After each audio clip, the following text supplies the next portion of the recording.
Hello everyone and now welcome. Just trying to get used to all of these new settings that I have to learn and go through.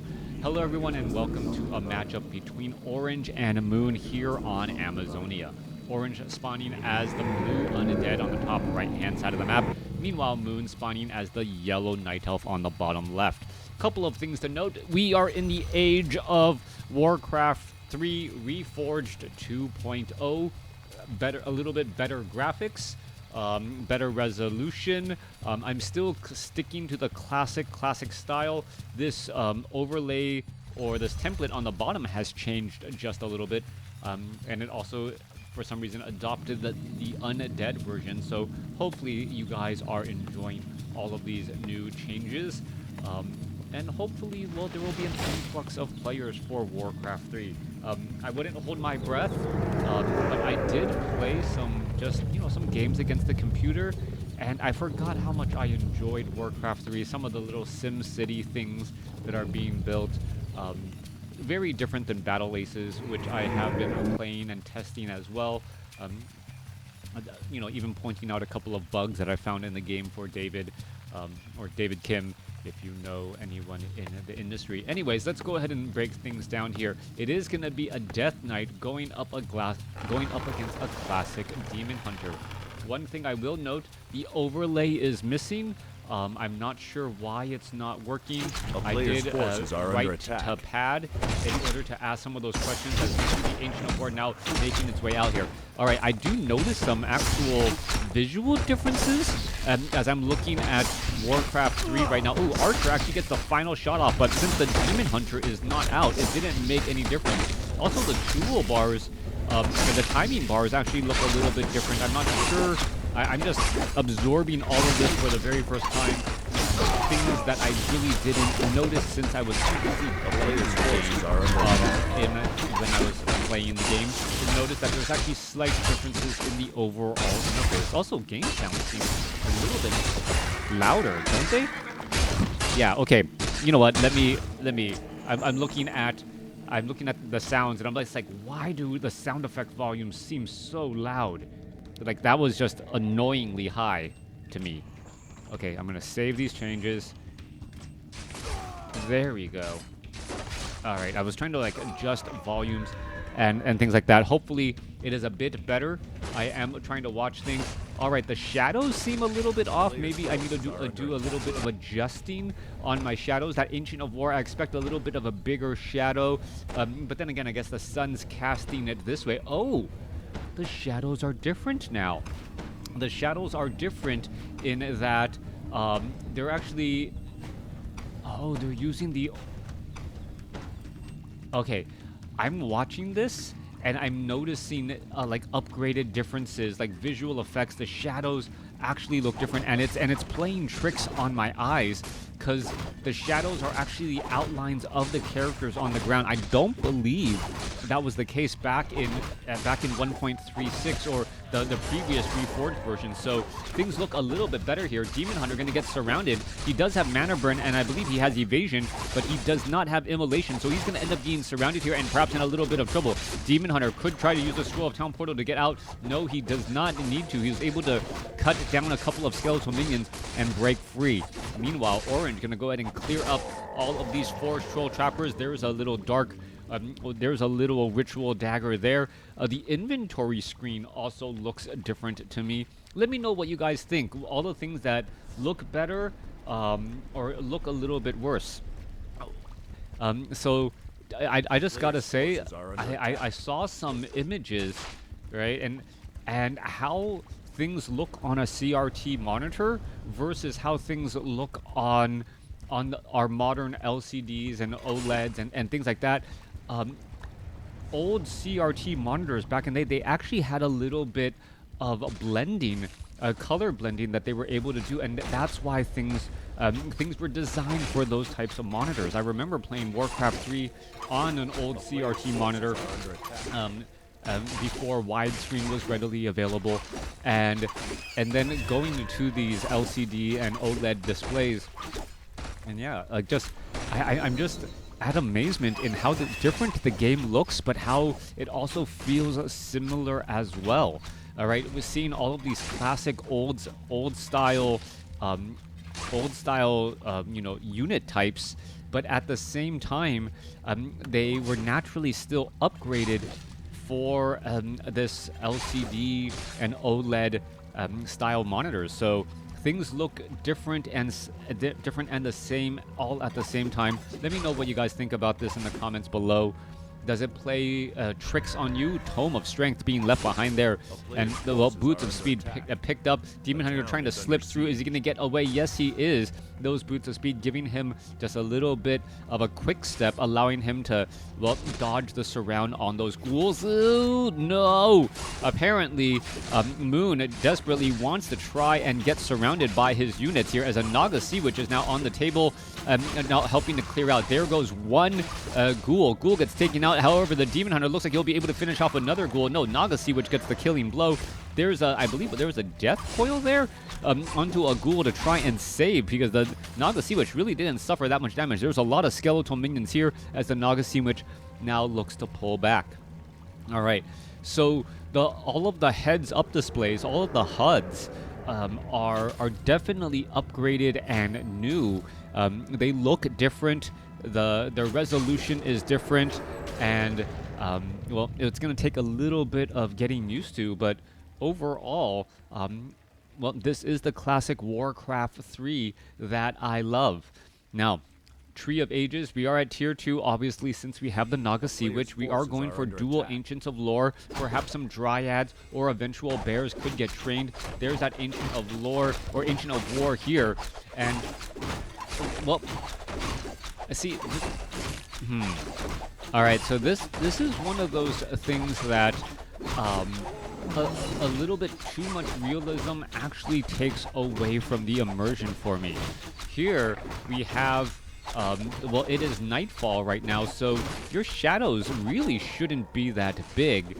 And since you're trying to actually have like direct line cast shadows, shouldn't your shadow move throughout the day? I'm not quite sure about the orbital rotation of Azeroth around its sun, but I would assume daytime, nighttime, if the sun rises and sets, perhaps the shadow should move during the day, since it actually looks that particularly clean. I don't remember it being that clean before, so, but then, well, let me know in the comments. Yeah, just all of the things that I'm saying in my word salad, trying to cast these games. Let me know what you guys think about them. All right. And whether or not it makes a difference or changes anything for you. Lich gonna get to level 2 here, has a crystal ball, claws of attack +4, circlet of nobility. Death Knight heading back home, gonna go ahead and pick up an orb of corruption, most likely, yes, and perhaps deliver it to that Lich a little bit later on. We're looking at a level 3 Death Knight and a level 2 Lich going up against a level 3 Demon Hunter and a level 2 Naga Sea Witch. So pretty much neck and neck overall, as the Demon Hunter has to be very careful. Moon's Demon Hunter could take a boulder to the head and then get stunned down, and only to be chased by that Granite Golem. Granite Golem does have a little bit of slow poison, trying to do a little bit of a stutter step back and forth. Naga Sea Witch will be picking up that Hood of Cunning, a beautiful item there, as the Ancient of War down to 15 hit points. Wow. Purposely auto-attacking an archer, I believe, in order to lose aggro, and now going after these rock golems as the Naga Sea Witch sits at level 3. Demon Hunter nearby, gonna try and get a mana burn on that Death Knight. Lich is also nearby as well. There's gonna be a, well, mana burn onto the Lich instead, as the Demon Hunter looks to back away. Obsidian statues are already out for orange now, as we're looking at the Lich looking to clear up this Enforcer creep camp here. Yeah, I believe the old shadows just used to be circles underneath characters, so odd to see the units actually casting a shadow onto the ground.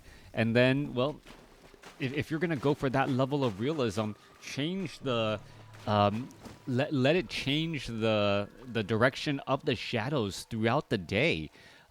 Since there is this day-night block, but that's just a personal preference. Yeah, if you're gonna go for that level of immersion. Anyways, coming back around, Demon Hunter, Orb of Venom, going to quickly take down this Rock Golem Creep Camp. Ghouls, however, going to try to swarm in from behind a major Creep Jack. Level 2 Fork Lightning coming across, going to finish off a couple of those units as a Druid of the Claw gets stabbed to preservation back home. Beautifully done there as the Demon Hunter now trying to retreat back here. All right, we're looking at more damage. Naga Sea Witch could end up getting blasted one more time. And if you feel like that, Scroll of Town Portal was premature, it was not. Knowing your opponent's heroes and how much damage they can do, the Lich and the Death Knight, their Death Coil and Frost Nova were both on cooldown. Hence the reason why the Demon Hunter realized, wait, my Naga Sea Witch is down to 175 hit points. I cannot let the cooldowns get reset. Demon Hunter going to be coming back around, going to try to get in front. There's a Mana Burn and an Orb of Venom attack, but now the Demon Hunter is taking a little bit of damage. Naga Sea Witch still has that Staff of Preservation and also has a Wand of Mana Stealing. A Troll Trapper gets an ensnare down as the Demon Hunter venturing off to the side here, perhaps to try to pick up a Potion of Lesser Invulnerability.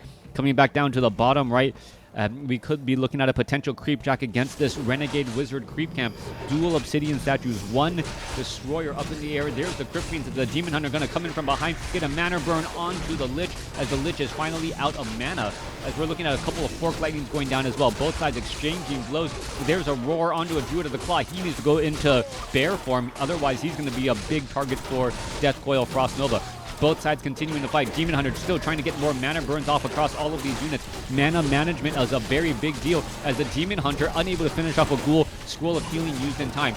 Low hit point Druid of the Claw down to 105 hit points. He gets a little bit of a heal from a Scroll of Healing as both sides are still fighting their way through. Another Ghoul gets taken down. Dryad trying to retreat back. Obsidian Statues making their way over. There's another round of Fork Lightning as units are getting taken down one at a time here. Demon Hunter, while Staff of Preservation is on cooldown. There goes another Ghoul. Dryad now just simply walking back to base. Demon Hunter doesn't have a Scroll of Town Portal. Naga Sea Witch doesn't have a Scroll of Town Portal. This could be an overcommitment by Moon as Moon tries to retreat away. Death Knight not going after. Naga Sea Witch tries to rejoin back in on the battle here. What is happening as the Demon Hunter is still going after some of these units? All right, there's a Wand of Mana Stealing. A little bit of damage. Naga Sea Witch gets up to level 2. That Naga Sea Witch of Moon really overstayed its welcome as the Crypt Fiend about to get taken down, but ends up burrowing its head in the sand. All right, if you don't like what you see, just stick your head in the sand and maybe the problem will go away. And that's exactly what we see here for those two Crypt Fiends.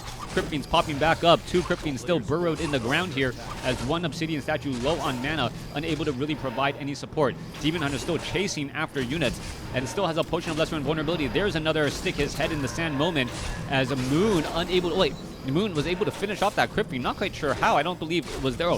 Was there a reveal? I believe that was a reveal off of a laboratory. Yeah, so the animation for reveal actually looks like a flare.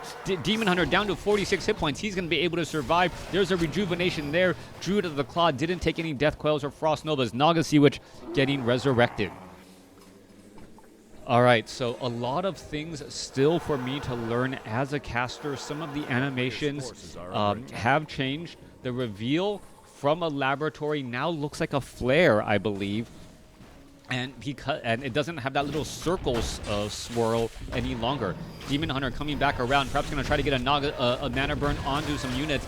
Naga Sea Witch ignores it. Lich ends up getting the Mana Burn, but not before the Lich able to get off a big Frost Nova, reducing its mana anyways. Dryad, it still gets finished off. There was a rejuvenation. The Dryad should have just kept on dancing away from the Crypt Fiend attack. Perhaps the rejuvenation would have been enough in order to keep the unit alive. Druid of the Claw going to get bursted down as well, as those Druids of the Claw all in Druid form in a bit of trouble. 13 minutes, 40 seconds into this match, and still no clear victor as of yet.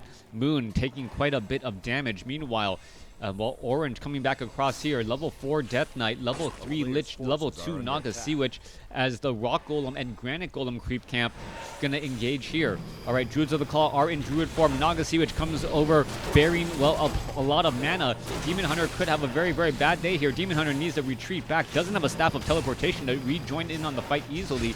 So simply just walking back here. That Druid of the Claw absorbing quite a bit of damage. Demon Hunter going to get a Mana Burn off as we may see a Staff of Preservation. Yes, at the last moment, saving that Druid of the Claw, sending him back home. back at, well, below 50 hit points. Naga Sea Witch continuing to make its way over, trying to put pressure. Meanwhile, Orange, well, 58 supply compared to 48. Moon sitting on, Moon sitting on one base and no upkeep compared to Orange's, well, keep on saying Orange, and I know it's not Orange, but that's the name that the official sites have for him right now. Anyways, coming back through, Demon Hunter gonna try and engage against these abominations in that front line spot. Destroyers getting in some damage as well. Both sides doing the poking apart again and again. We can see that Disease Cloud is here, and this Granite Golem, well, engaging alongside the Rock Golem here. There's a Staff of Preservation saving the Demon Hunter. Meanwhile, the Granite Golem still poking back and forth here. Destroyers trying to finish off the Crypt Fiends. There's a Death Quail healing back up an Abomination again, as the Death Knight at level 4 still has powerful 400 hit point heals.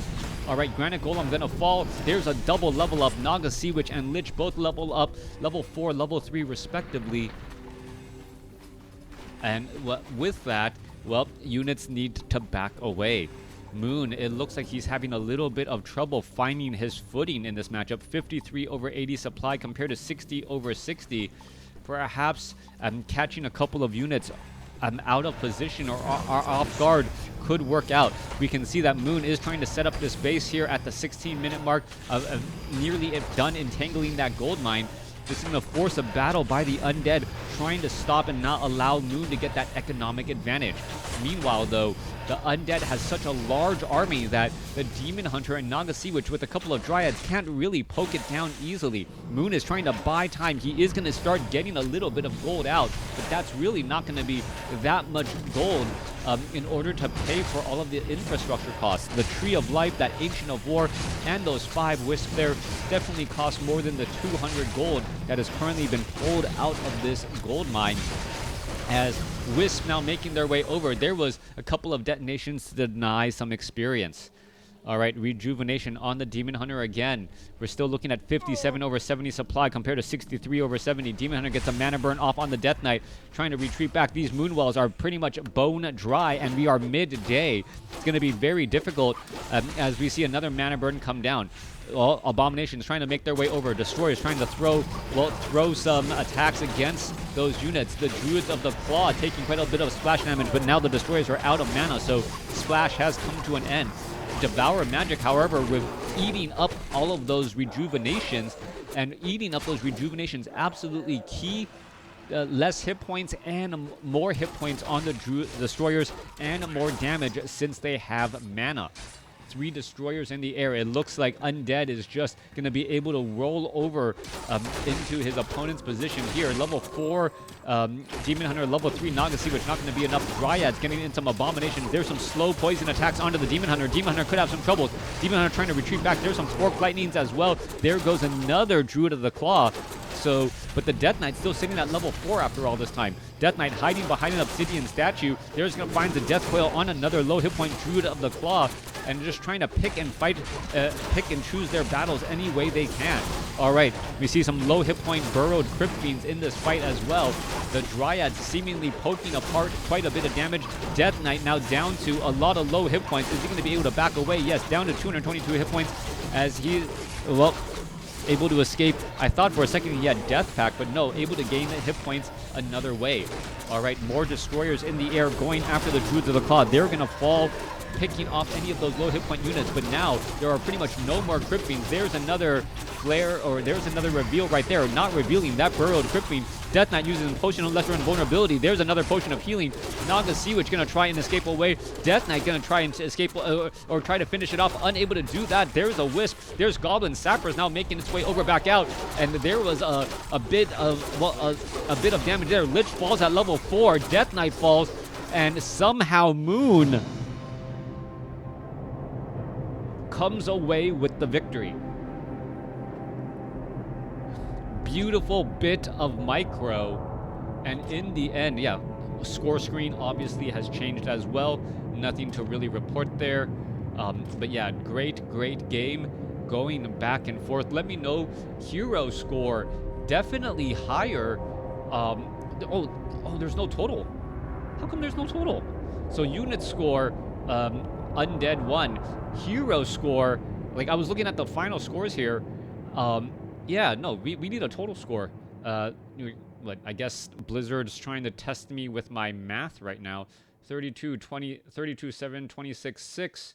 That's about 60, 73,000? 73,000 compared to a 65. So Undead actually had the higher score, but Moon still came out on top.